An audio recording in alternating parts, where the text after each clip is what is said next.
જે પ્રકારે election commission of India દ્વારા 12 રાજ્યોમાં એક સાથે એસઆઈઆર લાગુ કરવામાં આવ્યું તે અંતર્ગત ગુજરાતમાં પણ એસઆઈઆર લાગુ થયું છે, જેની કામગીરી 4 નવેમ્બરથી ગુજરાતમાં ચાલુ થઈ.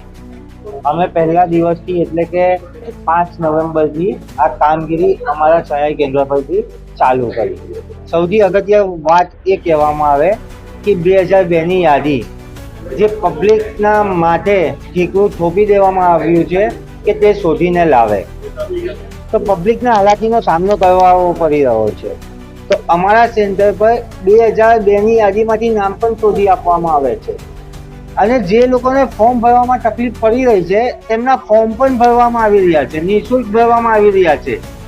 અને લોકોના નામ આખી સોસાયટીઓના નામ લોકોના નામ ઉડાવી રહ્યા છે. અને બીએલઓ ને અધિકારીઓ એમને એવું કહેતા હોય કે 2002ની યાદીમાંથી નામ ના મળે તો ડોક્યુમેન્ટ અપલોડ કરી દેવા જોઈએ.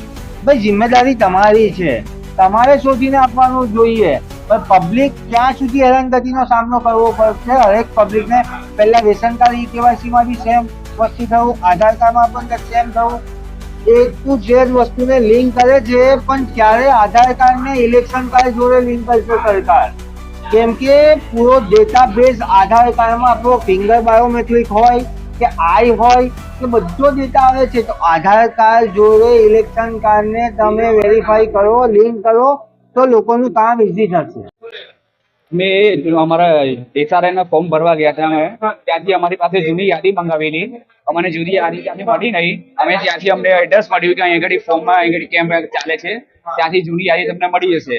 તો અમે અહીં આગળ આ કેમ્પ પર આવ્યા છીએ અને અમને આ જૂની યાદીથી અહીંના જે સહાય કાર્યકરો છે એમને અડધો કલાક અમારી પાસે મહેનત કરીને અમને જૂની યાદી શોધીને આવી છે. નિઃશુલ્કે ફોર્મ બી ભરીને આપે છે, કોઈ જાતનું અમારી પાસે પૈસા લેવા નથી આવ્યા અને ખૂબ સપોર્ટ કરે છે. અને